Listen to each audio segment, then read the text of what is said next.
Jujutsu Kaisen Yu-Gi-Oh cards are now a thing, and in this video, I'm going to explain how the deck works and where you can get it for yourself. What's going on, people? So recently I was sent these Jujutsu Kaisen and Attack on Titan Yu-Gi-Oh cards in the post, and as a massive fan of both series and a fan of the original Yu-Gi-Oh anime and a fan of Yu-Gi-Oh GX, this is basically the best thing ever. For today, we're going to focus on the JJK deck because these cards do work really well together. But if you haven't played Yu-Gi-Oh for a long time, don't worry, I will be explaining any new concepts that have appeared in like recent years, because I have been playing a little bit of Master Duel myself, so I've managed to kind of catch up with a lot of things that have been happening in the Yu-Gi-Oh world.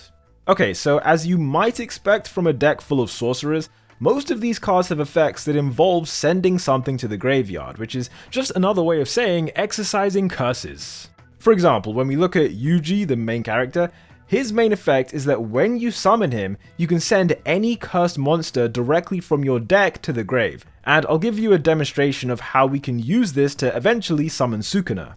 Alright, so the first thing we're going to do is normal summon Yuji to the field, and by doing that it activates his first effect, which is what I just mentioned. So now we can kind of look through the deck and find any monster that has cursed in its name and send that to the graveyard. And in this situation, I'm gonna pick Mahito, partly because they're mortal enemies, but also because Mahito's effect is pretty useful in this situation. If we look at the whole picture, Mahito does actually have two effects, but for now the main one we care about is his second effect, which says that you can banish this card from your graveyard and special summon any cursed monster from your deck. What that means is that by removing him from the grave and putting him in this little banish zone here, we can look through the deck again and basically pick any cursed monster. So in this case, I'm going to pick Jogo because he is the strongest cursed monster that exists in the main deck, and he has an attack of 2,300. For a card that has 5 stars, 2,300 is pretty good actually, and it's a lot higher than Yuji, for example. Like, if we look at Yuji's attack, he only has 1,800, which for a monster of his level, 4 stars, you know, 1,800 is very good, but Jogo is just like that next level above him. I mean, he is special grade. Also, one small detail that I appreciated with this is that when you look at Jogo, his attribute is fire, which makes perfect sense, obviously. When we look at Mahito, his attribute is darkness, which again is perfect because, I mean, he is like the most evil cursed spirit. He just goes around killing people willy-nilly, so I feel like darkness represents his personality very well. Anyhow, just like that, we have two relatively strong monsters on the field, and this is where Yuji's second effect comes into play. So it says here that by paying 500 life points, you can special summon Sukuna's Cursed Finger from your hand, deck, or graveyard.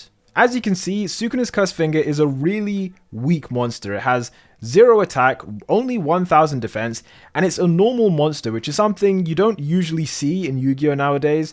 Back in the day, normal monsters used to be very common. They're basically monsters that don't have special effects. By itself, it obviously can't do that much, but with Yuji here, you can basically perform a contact fusion with these two cards, which is basically merging them together and sending them to the graveyard. And once we do that, we can directly summon Sukuna from our extra deck. Generally speaking, the extra deck is where you keep all of your strongest monsters, and they can only really be summoned in certain situations like this. And when it comes to Sukuna, his attack is 2,800, which is the second highest out of all of the Jujutsu Kaisen cards. I think most of you can probably guess that the number one strongest character is Gojo, who has an attack of 3,000. I would say though, even though Gojo's card technically has more firepower than Sukuna, what I didn't mention is that Sukuna has a special ability that immediately increases his attack points. That effect says that once per turn, you can send one cursed monster from your deck to the graveyard, and this card will gain attack equal to that monster's attack until the end of the turn. An example of what that would look like is if we search through the deck for someone to sacrifice. In this case, I'm going to pick Megumi. So if Sukuna was to sacrifice Megumi and send him to the grave, then he would gain all of Megumi's attack points for the rest of the turn. And in this case, Megumi has 1,600 attack, so that would increase Sukuna's attack points from 2,800 to 4,400, temporarily making him the strongest card in the deck. Also, Sukuna's final special ability is that when his card is summoned to the field, you can target any card that's in your banish zone or your graveyard, and you can summon that monster directly to the field. Right now, the strongest card that's in the banish zone or the graveyard is Mahito, so we're going to pick him, and when Mahito himself is summoned to the field, his first effect activates. Earlier I mentioned that he had 2 effects, and his first one directly relates to his ability in the show, which is to shape the soul of something. What I mean by that is that when this card is special summoned, you can basically look at the top 3 cards of your own deck, add one of those cards to your hand, and then shuffle the rest of the deck. So you're reshaping the deck into a completely different order than it was before. In that sense, you are basically reshaping the soul of your deck, if it has a soul. And yeah, so I really like that comparison of how reshaping souls in the show is, now reshaping the order of your deck. Now, assuming that your opponent went first if this was a real duel, you would have began things off with 6 cards in your hand, and just by playing Yugi, that one card, we now have a boss monster on the field and 2 pretty powerful monsters alongside it. Of course, that's all assuming that your opponent doesn't negate everything, which in modern Yu-Gi-Oh there are a lot of negates, so I guess yeah, you wouldn't really be able to do this in the exact same way. However, it is interesting to see the potential of how these cards work together. In fact, if we wanted to continue this combo, then we could play Jujutsu Cursed Energy, which is a quick play spell card that has the effect of basically allowing you to discard any cursed monster from your hand, and once you do that, you can destroy 2 cards on the field. One has to be a spell or trap, but the other card can be anything. It can be another spell or trap, or it can be a monster as well. For the sake of this example, I'm going to discard Dagon, the Sea Cursed Spirit, and this card has its own effect when it's sent to the grave. By discarding Dagon from our hand to our graveyard, we can activate its effect, which says that you can banish this card from your grave and then special summon any cursed monster directly from your hand. In a sense, it is just a weaker version of Mahito's ability to summon cards directly from the deck, but in this case we can use it pretty well because in our hand we have a second copy of Megami. When he's on the field, you can special summon 1 cursed Shikigami from either your deck or your hand. If we look through the deck now, we can find one pretty easily, and similar to Sukuna's Finger, it's a normal monster that doesn't really have that much attack or defense. I mean, it only has 1000 attack, which isn't very much at all. That being said, it will still be useful later on, but before we get to that, I want to show you how we can summon Geto to the field. If we look into the extra deck for a second, we can see that Geto is an Xyz monster. And essentially the way you summon it is by stacking existing monsters on the field on top of each other. So in this case we have Jogo, who's level 5, and we have Mahito, who's also level 5. So if we stack Mahito on top of Jogo, then they kind of get like overtaken by Geto, like you can summon Geto on top of them because he is rank 5. By making him an Xyz, it's like they're part of him, which is exactly how his technique works. He absorbs curses into his body and then can use their powers whenever he feels like it. Anyhow, if we take a look at the text, we'll see that there are 2 separate effects for Geto, and the main one is that during either player's turn, you can detach 1 material from this card, so that would either be Mahito or Jogo. You would detach them and send them to the graveyard, and if you do that, you can activate a cursed trap card straight from the deck. If we then scroll through the deck to find the trap cards, you'll see that there are 4 separate trap card effects in this deck, one of which is a counter trap, so we'll talk about that one first. And the name of this card is Cursed Punishment, and the effect of it is that when your opponent activates a monster effect or a trap card of their own, you can negate that effect. And what I love about this card is that the design is Maharaga. Maharaga's main effect is adapting to things and essentially negating things. And so to have a card that negates monster effects, have Maharaga representing it, you can't get much better than that. The next trap card is Vengeance of the Spirits, and this one essentially works to negate your opponent's spell cards. But yeah, it does have a couple downsides, but overall I think it is still a good card. Moving on to trap number 3, we have Cursed Binding Vow, and the effect of this card basically negates the effect of 1 monster on the field. Every turn you can reuse it as long as you have cursed monsters on the field, so it is pretty useful. Finally, Cursed Spirit's Rebirth is the last trap card that we have here, and this one is probably the most simple. It's just a trap card that you can summon and use as a normal monster that has 1000 attack and 0 defense. So yeah, that was a pretty interesting selection, and like I was saying, Geto's effect allows you to activate them straight from your deck, as long as everything on the field allows that to happen. Now, switching to Gojo, you might be wondering, how do we get him on the field in this situation? Because if you're an old school Yu-Gi-Oh fan like me, you might not be familiar with Link monsters. Link monsters are these blue ones that have the arrows around the frame, and it is basically the newest type of monster in the show, and every single one of them has a thing called a Link rating. Generally speaking, the stronger the card is, the higher the rating will be, hence why Todo has a rating of 1, Nanami has a rating of 2, and Gojo has a rating of 4. What that means in this situation is that to summon Gojo to the field that we have right here, we would have to send all 4 monsters to the graveyard. Naturally, that wouldn't be the smartest thing to do, considering we have, 2 boss monsters right here.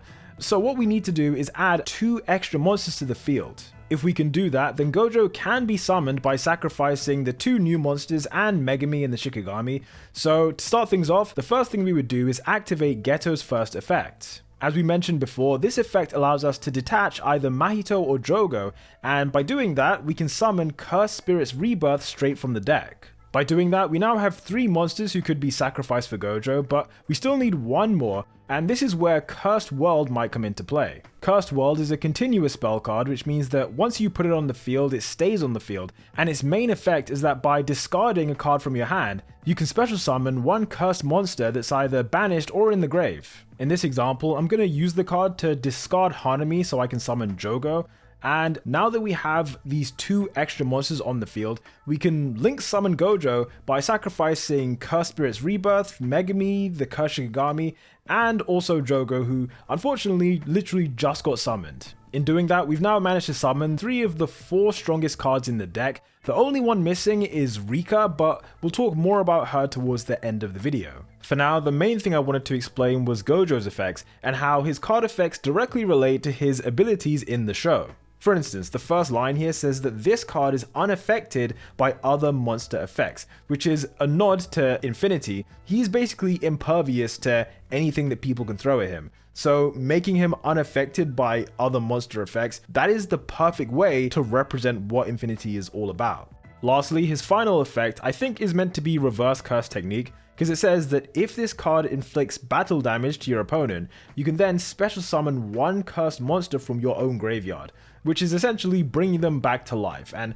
as we've seen, Reverse Curse Technique can be used to heal other people, so yeah, I guess that's what this means. For the sake of this example, let's say that Gojo does attack and activate this effect. The one monster that I would pick to summon is Hanami. By the way, I think only 1400 attack is a bit low for Hanami, like he should at least be 2000 or 2100, but let me know in the comments what you think.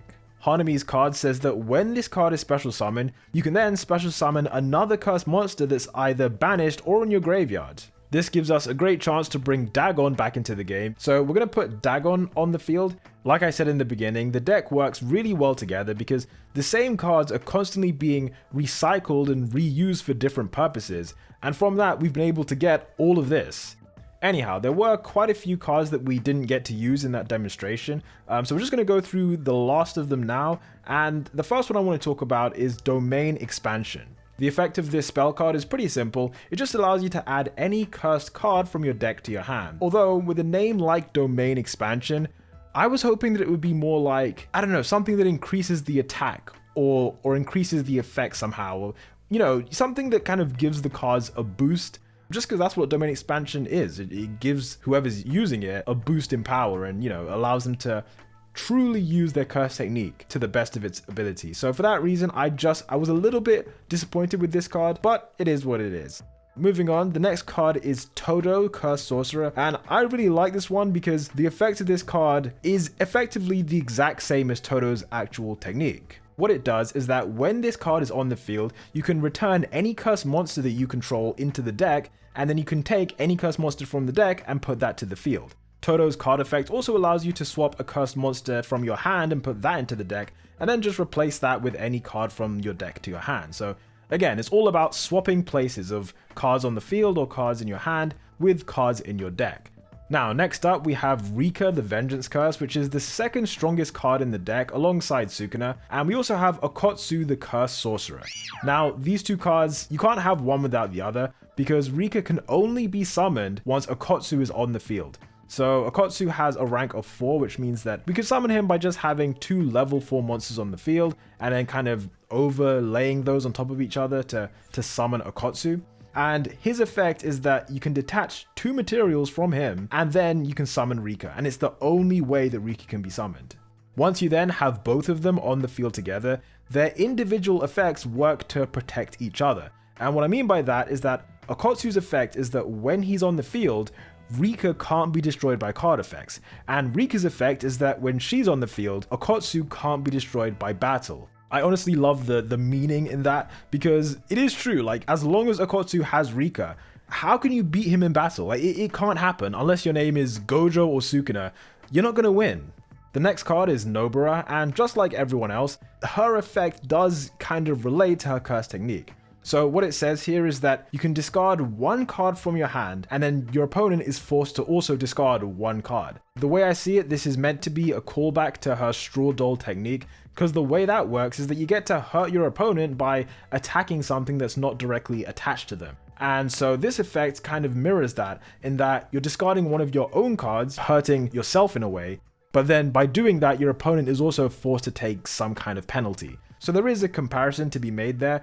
And in a deck like this, where you can gain an advantage by sending certain cards to the graveyard, this is a card that you would want to have. Nanami the Cursed Mentor is next up, and he has an attack of 2,100, which is pretty high considering that Hanami was 1,400. I mean, don't get me wrong, Nanami is powerful, he is a rock, but this does seem a little bit high when you compare it to the special grade monsters. Cursed Burial is the second last card, and it lets you send a cursed monster from your deck straight to the graveyard, and Cursed Sealing is a continuous spell card, and its effect here is that you can target 3 cursed cards that are either in your graveyard or in your banish zone, and by shuffling them back into your deck, you can then draw another card. So essentially it allows you to draw an extra card every turn, as long as you have enough monsters that are either in the grave or just banished. So yeah, it is a solid deck, and I think it would do very well against cards from the era of Yu-Gi-Oh that I'm used to, you know, the GX type cards, Heroes, Cyber Dragons, that kind of thing. I think it could do well against them. If you're interested in buying these to play with your friends, the name of the company is Oricas Yu-Gi-Oh! It's an Instagram page that you can find in the description, and yeah, they're the ones who create these custom cards from so many different animes. I think there's others that I haven't mentioned, like Fairy Tail, JoJo's. There's a bunch of stuff, and the cards are amazing quality, and I will be using them for sure. Thanks for watching as always, and until the next one, peace out.